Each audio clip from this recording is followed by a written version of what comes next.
Congress president Mallikarjun खड़गे जी, केसी वेणुगोपाल जी, JP Agarwal जी, कमलनाथ जी, भूपेश बघेल जी,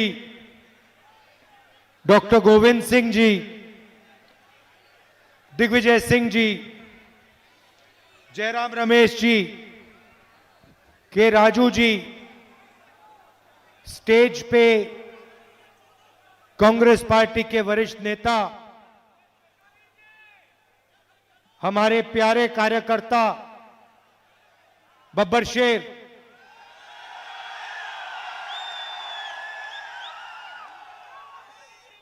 और किसी पार्टी के कार्यकर्ता 3500 किलोमीटर नहीं चल सकते।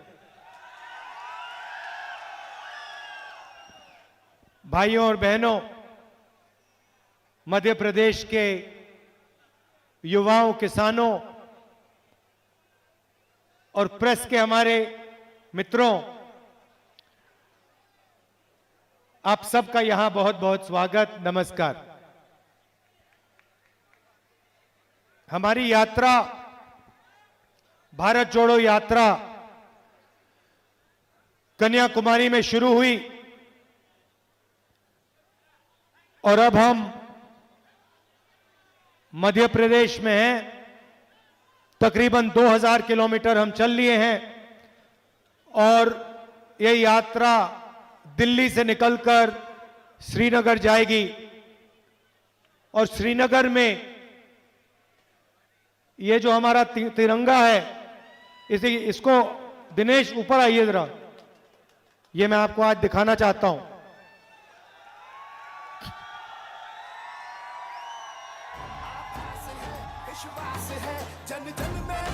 ये जो हमारा तिरंगा है, इसको हम श्रीनगर में लहराएंगे।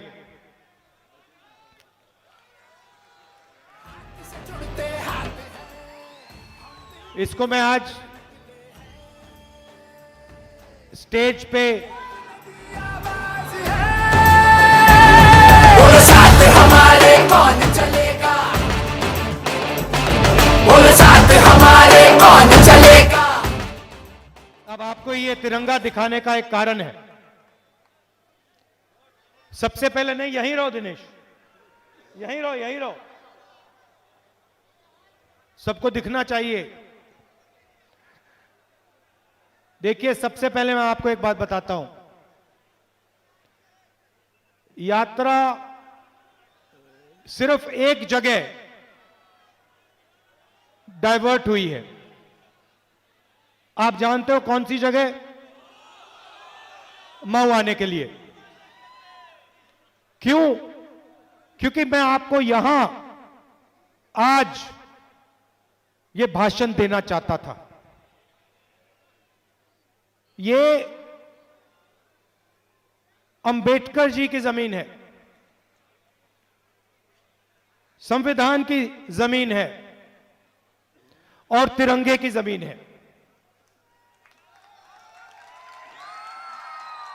ये जो तिरंगा है, जिसको हम श्रीनगर ले जा रहे हैं, ये एक चिन्ह है और संविधान के बिना इस तिरंगे का कोई मतलब नहीं है। अगर इसमें शक्ति है तो वो शक्ति तिरंगे को हमारा कॉन्स्टिट्यूशन, हमारा संविधान देता है। अब एक बात मैं आपको कहना चाहता हूं और इसको आप अच्छी तरह सुनिए। हिंदुस्तान में एक संगठन है जिसने 52 साल के लिए इस तिरंगे को अपने ऑफिस के ऊपर नहीं लहराया।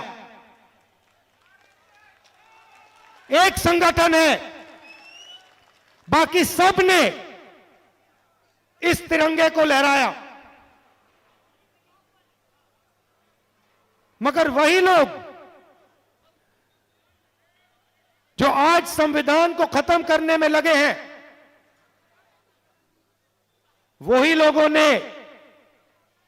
52 साल के लिए हमारे प्यारे तिरंगे को सलूट नहीं मारा। क्यों? इसका कारण है,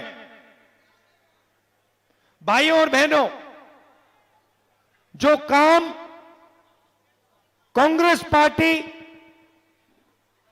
और अंबेडकर जी ने मिलकर किया, महात्मा गांधी, जवाहरलाल नेहरू, सरदार पटेल, आजाद जी, उसमें अंबेडकर जी, सुभाष चंद्र बोस जी, बहुत सारे वीरों ने अपनी पूरी जिंदगी देकर, अपना खून पसीना देकर, मिलकर इस देश को संविधान दिया।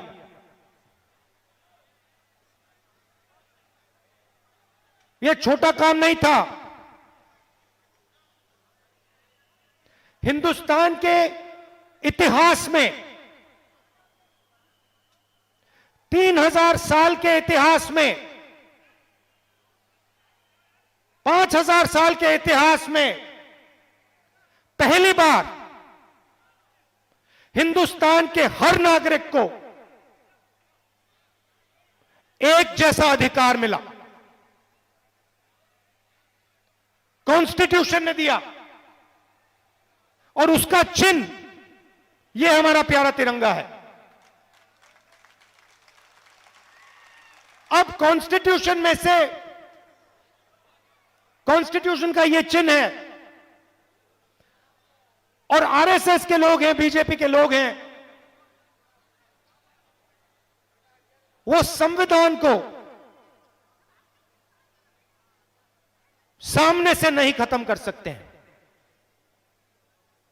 इतना दम उनमें नहीं है, क्योंकि जिस दिन उन्होंने सामने से यह काम करने की कोशिश कर दी, उस दिन उनको हिंदुस्तान की आवाज 1 सेकंड में रोक देगी। तो ये काम सामने से नहीं करते हैं, यह काम छुप के किया जाता है। जो हमारा संविधान है, वो सिर्फ एक किताब नहीं है, वो एक शक्ति है, एक जीवित शक्ति है, वो एक सोच है, और वो एक आवाज है। उस आवाज को, उस शक्ति को और उस सोच को आरएसएस मिटाना चाहते हैं। कैसे कर रहे हैं मैं आपको बताता हूं। मैंने आपको कहा संविधान का यह चिन्ह है। संविधान देश की नींव है, फाउंडेशन है, और उस नींव में से अलग अलग संस्थाएं निकलती हैं। लोकसभा, राज्यसभा और विधानसभा, जुडिशरी, ब्यूरोक्रेसी। मैंने आपको शुरुआत में कहा था, प्रेस के हमारे मित्र, ये भी, इनका अधिकार भी इनको संविधान देता है। हमारे बारे में लिखते नहीं है, यात्रा के बारे में कुछ नहीं बोलेंगे, एक शब्द नहीं बोलेंगे, जैसे यात्रा हो ही नहीं रही है, लाखों लोग बाहर आ ही नहीं रहे हैं।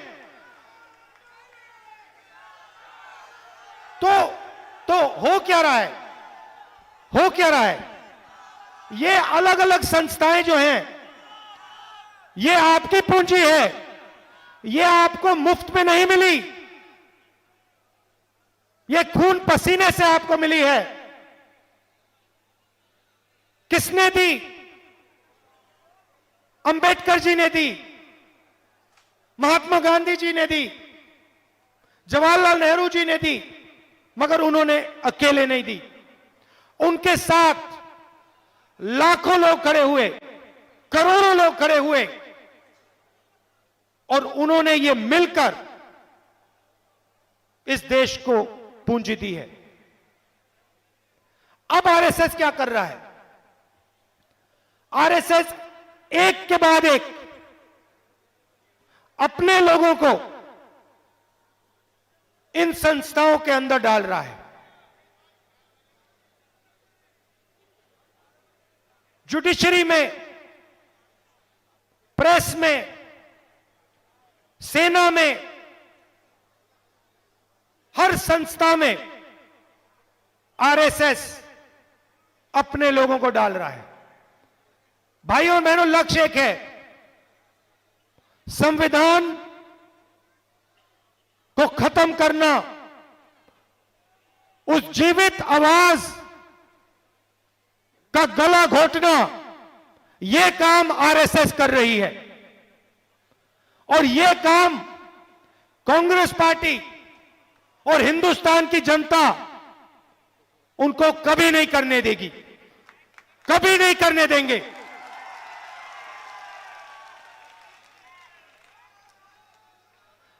भारत जोड़ो यात्रा का लक्ष्य हिंदुस्तान को जोड़ने का है। आप देखिए, यह भाईचारे का देश है, मोहब्बत का देश, एकता का देश है। बीजेपी ने, आरएसएस ने इस देश में हिंसा, नफरत और डर फैला रखा है। आप इनकी पॉलिसीज देखिए और हमारी पॉलिसी देखिए। हमारी पॉलिसी मनरेगा, भोजन का अधिकार, जमीनी अधिकरण बिल, आदिवासी बिल, पैसा, ये सब के सब गरीबों को मदद करने के और देश में भाईचारा और शांति लाने के प्रोग्राम हैं। कमजोर लोगों की मदद करने के प्रोग्राम हैं। अब आप बीजेपी के प्रोग्राम देखिए और मैं आपसे पूछता हूं, इस भीड़ में कोई एक व्यक्ति है जिसको नोटबंदी से फायदा हुआ होगा? एक है यहां पे, एक यहां पे व्यक्ति है जिसको जीएसटी 5 अलग अलग टैक्स से फायदा हुआ होगा? एक व्यक्ति यहां है जिसको हिंदुस्तान में जो प्राइवेटाइजेशन किया जा रहा है, जो पब्लिक सेक्टर को बीजेपी के 2-3 मित्रों को दिया जा रहा है, उससे एक व्यक्ति है जिसको फायदा हो रहा है?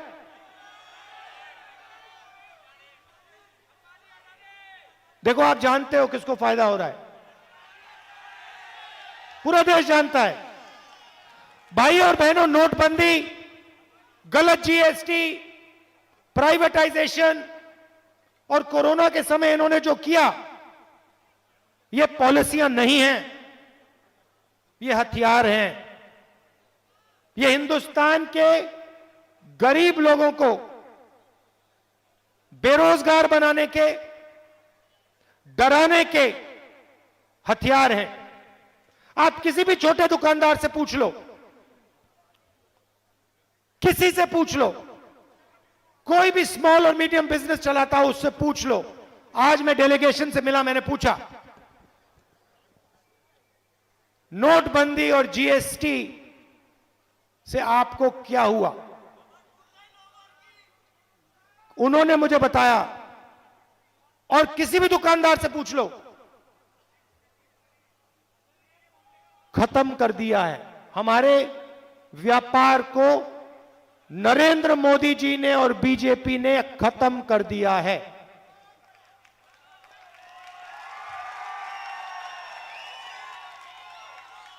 मैंने पूछा, आज मैंने पूछा भाइयों बताओ एक बात, ये जो जीएसटी है, ये जो नोटबंदी है, इसके पीछे किसकी शक्ति है? मैंने पूछा, क्या हिंदुस्तान में जो लाखों छोटे व्यापारी हैं, किसान हैं, मजदूर हैं, बेरोजगार युवा हैं, क्या इनकी शक्ति जीएसटी और नोटबंदी के पीछे है? कहते नहीं। मैंने कहा, किसकी शक्ति नोटबंदी के पीछे है? कहते हैं हिंदुस्तान के 3-4 सबसे बड़े अरबपतियों की शक्ति जीएसटी, नोटबंदी और कोविड के समय जो हुआ उसके पीछे है।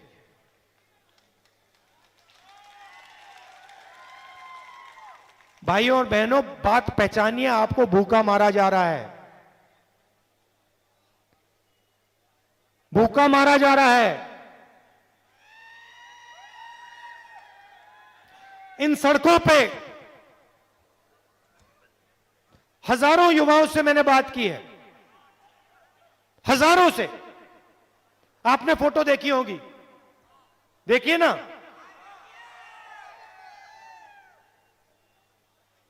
सीधा मैं सवाल पूछता हूं, क्या पढ़े हो? 5 जवाब मिलते हैं। इंजीनियरिंग, मेडिकल, आईएएस, या फिर मैं सेना में जाना चाहता हूं, पुलिस में जाना चाहता हूं, या फिर मैं सॉफ्टवेयर इंजीनियरिंग करना चाहता हूं। ये 5-6 चीजें युवा कहते। फिर मैं पूछता हूं, भैया एक बात बताओ, आप डॉक्टर बनना चाहते हो, माता पिता ने आपकी शिक्षा के लिए कितने रुपए दिए? मैं अरबपतियों से नहीं पूछ रहा हूं, मैं किसान के बच्चों से, छोटे दुकानदार के बेटों से, बेटियों से, कभी कभी जो मजदूरी करते हैं उनके बच्चों से पूछ रहा हूं। कहते हैं लाखों रुपए, हजारों रुपए हमने शिक्षा के लिए दिए, इंजीनियर बनने के लिए दिए। अच्छा भैया, आपके माता पिता ने लाखों रुपए दिए, आज क्या करते हो? क्या करते हैं? मजदूरी करते हैं। हिंदुस्तान, नरेंद्र मोदी जी के हिंदुस्तान में इंजीनियरिंग पढ़ो, मजदूर बनो, एमबीबीएस करो, मजदूर बनो, सॉफ्टवेयर इंजीनियरिंग सीखो, मजदूर बनो।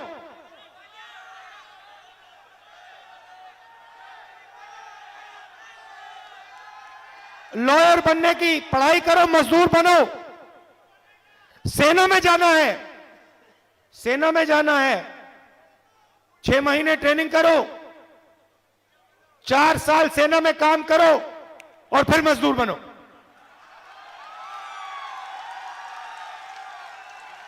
और ये जो अरबपति है, जो भी सपना देखना है देख सकते हैं, जो भी देखना है देख सकते हैं, जो भी मन में आए।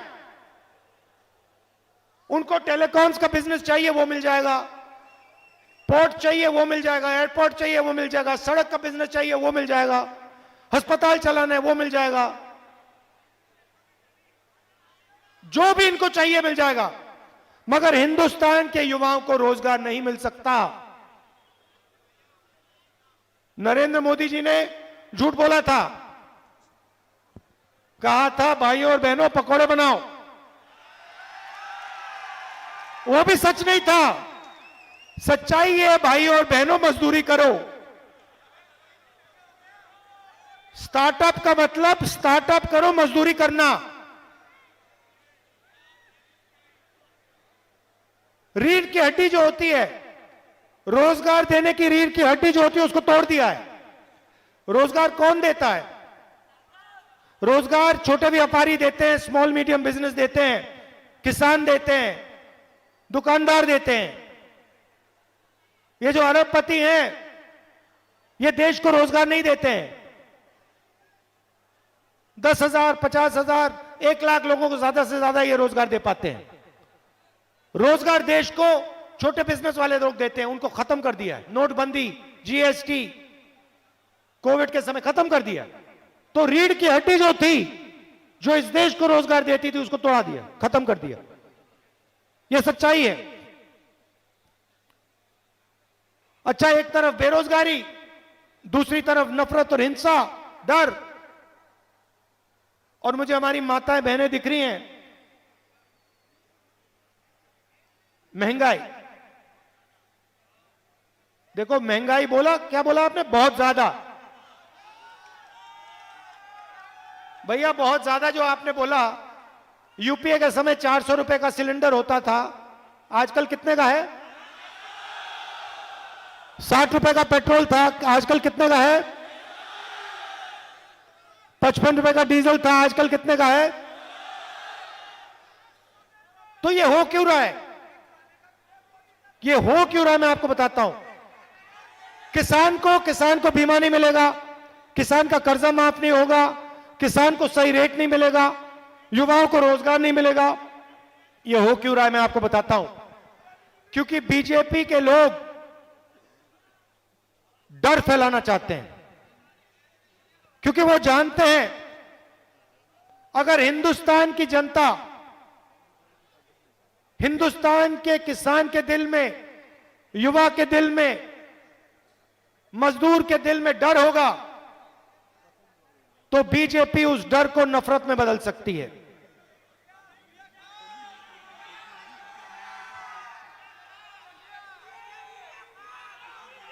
अगर आपके दिल में डर नहीं है, देखो भैया, डर नफरत और हिंसा डर का रूप होता है। नफरत जैसी कोई चीज नहीं होती है। नफरत डर का रूप होता है। जिसके दिल में डर होता है, उसके दिल में नफरत पैदा होती है और वो हिंसा करता है। जिसके दिल में डर नहीं होता है, उसके दिल में नफरत पैदा हो ही नहीं सकती और वो नफरत कभी कर ही नहीं सकता। मैं आपको अपना उदाहरण देता हूं। मेरी दादी को 32 गोली लगी थी। 32। मेरे पिता को बम से मारा गया।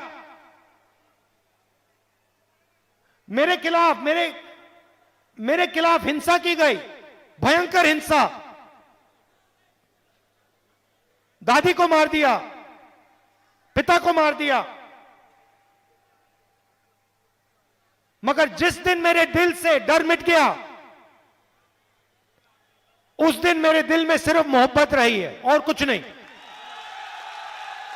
गया, कर लो जो करना है। मैं आपको बता रहा हूं, मैं आरएसएस से लड़ता हूं, नरेंद्र मोदी जी से लड़ता हूं, मगर मेरे दिल में ना नरेंद्र मोदी जी के लिए, ना आरएसएस के लिए नफरत है। इतनी सी भी नफरत नहीं है। क्यों? क्योंकि मेरे दिल में डर नहीं है। और मैं उनसे कहता हूं, बीजेपी से कहता हूं, नरेंद्र मोदी जी से कहता हूं, अमित शाह जी से कहता हूं, आरएसएस के लोगों से कहता हूं, भाइयों, डर मिटा दो दिल से, नफरत गायब हो जाएगी। आप देश का नुकसान कर रहे हो। आपका डर जो है देश का नुकसान कर रहा है।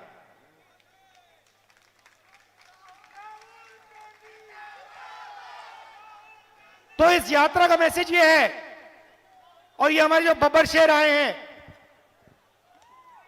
बब्बर शेर किसी से डरता नहीं है। और ये देश जो है शेरों का देश है, शेरनियों का देश है, किसी से डरने की कोई जरूरत नहीं है।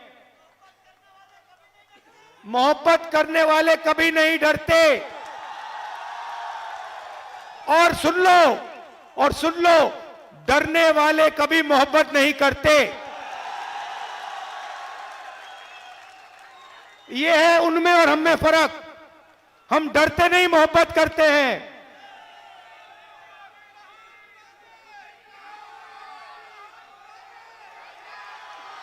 और भाइयों और बहनों, ये मैं नहीं बोल रहा हूं। आप गलतफहमी में मत रहो, मैं नहीं बोल रहा हूं।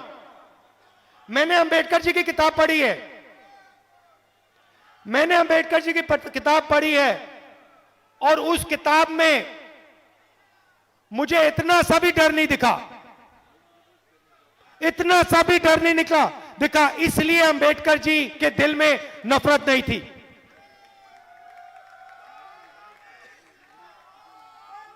तो ये देश और इस देश के सब धर्म, सारे के सारे धर्म सिर्फ एक बात सिखाते हैं, डरो मत। और अगर डरोगे नहीं तो दिल में नफरत कभी पैदा नहीं हो सकती। ये सारे के सारे धर्म ये कहते हैं। और यही महात्मा गांधी जी ने, अंबेडकर जी ने, नेहरू जी ने, सरदार पटेल जी ने, आजाद जी ने सिखाया है। और उससे पहले हमारे जो महापुरुष हैं उन्होंने सिखाया है। ये आपका डीएनए है भाइयों और बहनों, और यही यात्रा का मैसेज है। आदिवासियों से मैंने कहा, पिछली मीटिंग में मैंने आदिवासी भाइयों से बहनों से कहा, देखो, मैंने उनसे कहा कि देखो तुम आदिवासी हो। और मैंने उनसे पूछा, आदिवासी का मतलब जानते हो? आदिवासी का मतलब जो सबसे पहले था, जो सबसे पहले था। और मैंने आदिवासी भाइयों और बहनों से कहा, देखो तुम सबसे पहले यहां थे, इसका मतलब तुम हिंदुस्तान के असली मालिक। अब ये देखो, ये आरएसएस के लोग क्या कर रहे हैं। अब ये आरएसएस के लोगों ने नया शब्द निकाला है। हम कहते हैं आदिवासी हिंदुस्तान के असली मालिक, पहले मालिक। बीजेपी कहते हैं वनवासी। वनवासी मतलब तुम्हें जंगल में ही रहना है, जंगल से नहीं निकल सकते। और दूसरी तरफ जंगल को गायब कर रहे हैं। तो 10-15 साल में इनका जंगल भी नहीं बचेगा, रहने की जगह नहीं होगी, इनके बच्चे ना इंजीनियर बन पाएंगे, ना डॉक्टर बन पाएंगे, ना कुछ नहीं। मैं आदिवासियों की बात यहां क्यों उठा रहा हूं? क्योंकि मैं इनका तरीका बता रहा हूं आपको। आदिवासियों से कहते हैं, भाइयों और बहनों, तुम आदिवासी नहीं हो, तुम वनवासी हो। और हमारे प्यारे दलितों से कहते हैं, सबसे पहले क्या करते हैं, मैं दिखाता हूं आपको।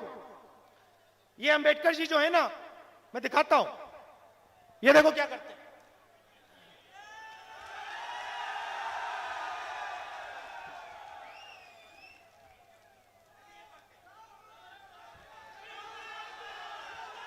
पहले ये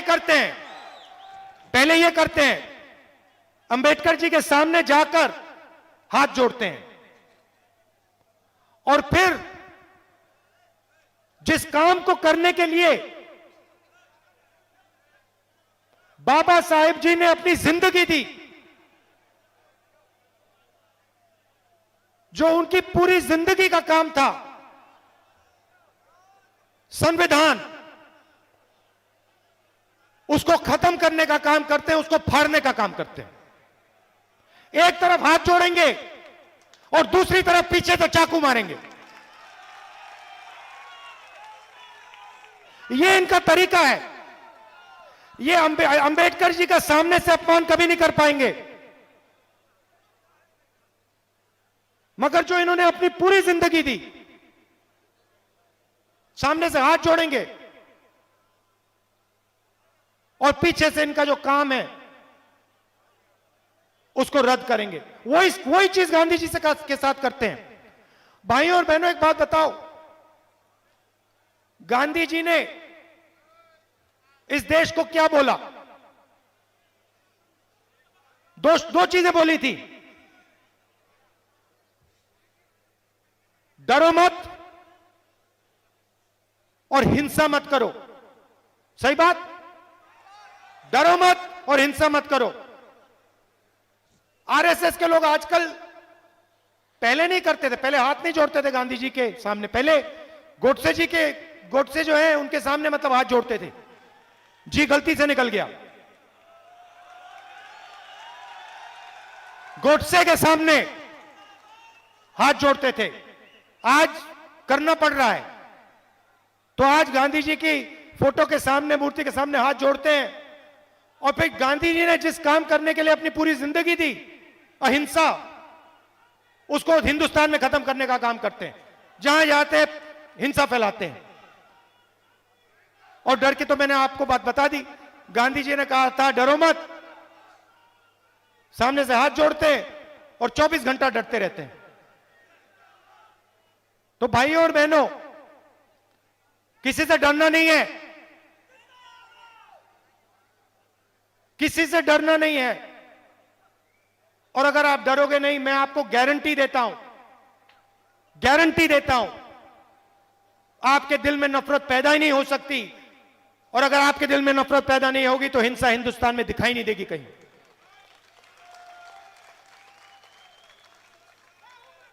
आपने हमारा यात्रा में,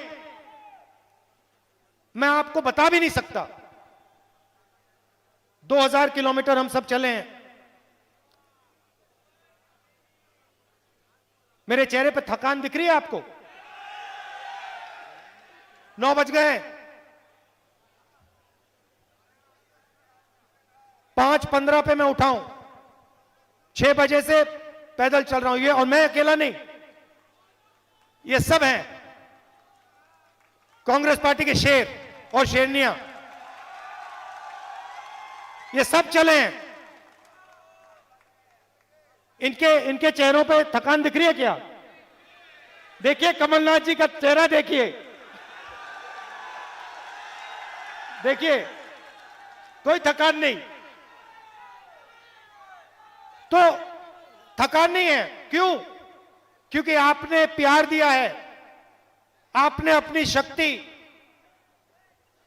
इस यात्रा को दी है, मोहब्बत दी है। और सिर्फ आपने नहीं, हमारे साथ लाखों लोग चले हैं, मगर करोड़ों लोगों ने टीवी पे इस यात्रा को देखा है।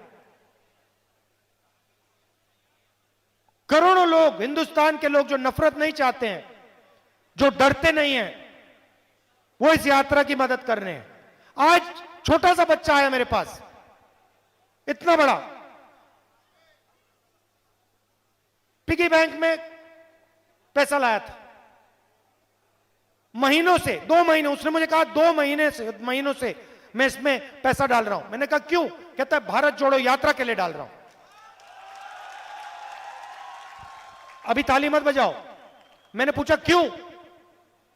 कहता है नफरत और हिंसा के खिलाफ मैंने पैसा दिया है। 6 साल का बच्चा। तो देश में करोड़ों लोग नफरत और हिंसा नहीं चाहते हैं, इसके खिलाफ हैं। करोड़ों लोग इस देश में डरते नहीं, किसी चीज से नहीं डरते। किसान, मजदूर, छोटे व्यापारी नहीं डरते हैं, 24 घंटा काम करते हैं, डरते नहीं है। डरना नहीं चाहिए। आप हिंदुस्तानी हो, यह आपका तिरंगा है, कोई डरने की जरूरत नहीं है। तो आपका दिल से धन्यवाद करना चाहता हूं।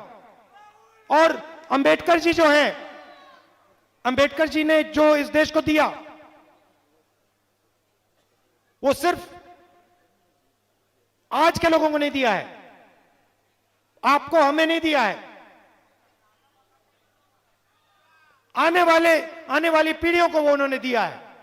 उनके खून, उनके पसीने ने इस देश को दिया है।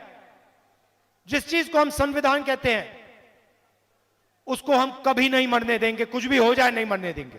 धन्यवाद। जय हिंद।